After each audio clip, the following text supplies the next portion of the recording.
तो करते हैं अगली खबर का। आपको बता दें कि प्रदेश में 7 सीटों पर होने जा रहे उपचुनाव की सियासत गरमाई हुई है। सभी राजनीतिक दल सियासी समीकरण लगाने में जुटे हैं। बीजेपी कांग्रेस ने सभी 7 सीटों पर प्रत्याशियों के ऐलान के साथ ही 3 सीटों पर त्रिकोणीय संघर्ष नजर आने लगा है।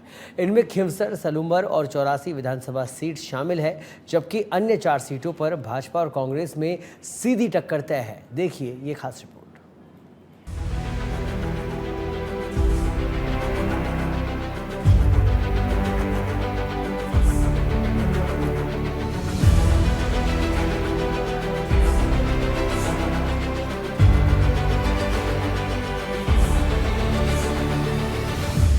विधानसभा उपचुनाव के रण में बीजेपी और कांग्रेस समेत बीएपी और आरएलपी ने अपने अपने योद्धाओं को मैदान में उतार दिया है। मतदाताओं को लुभाने के लिए नेता सभाएं कर रहे हैं। साथ ही नफा नुकसान वाली सीटों पर बागियों की मान मनुहार भी की जा रही है। लेकिन वर्तमान हालातों को देखते हुए 3 सीट भाजपा और कांग्रेस के लिए फंस चुकी है, जबकि अन्य 4 सीट पर भाजपा कांग्रेस में सीधी टक्कर तय है। दरअसल भारत आदिवासी पार्टी ने सलूम्बर और 84 सीट पर अपने प्रत्याशी उतारकर कांग्रेस और बीजेपी के लिए मुश्किलें खड़ी कर दी है। तो वहीं राष्ट्रीय लोकतांत्रिक पार्टी के सुप्रीमो हनुमान बेनीवाल ने भी अपनी परंपरागत सीट खिवसर में इस बार पत्नी कनिका बेनीवाल को उत्तराधिकारी के तौर पर चुनाव मैदान में उतार दिया है।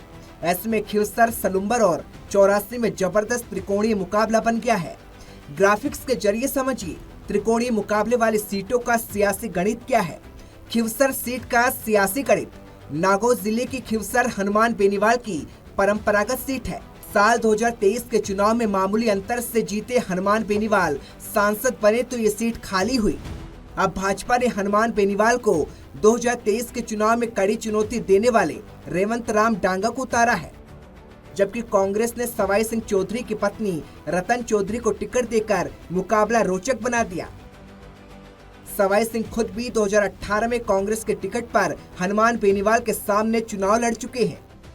अब हनुमान बेनीवाल ने अपनी पत्नी कनिका बेनीवाल को मैदान में उतारा है।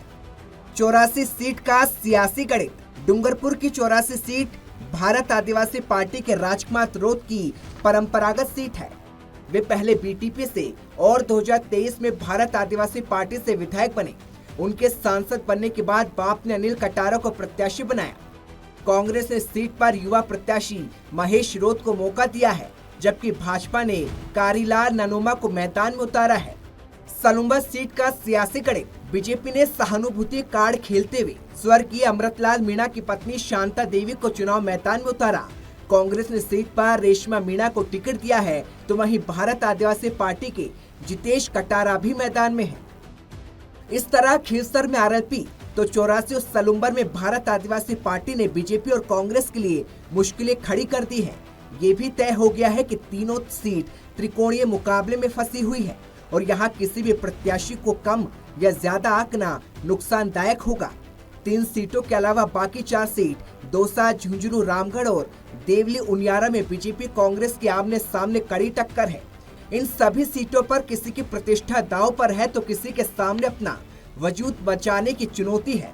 इसलिए प्रतिद्वंदी को हराने के लिए साम, दाम, दंड और भेद सभी नुस्खे अपनाए जा रहे हैं।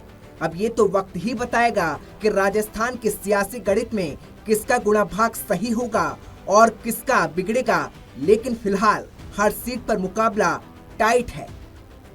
जयपुर से संवाददाता सुनील यादव की रिपोर्ट, सच पे धड़क।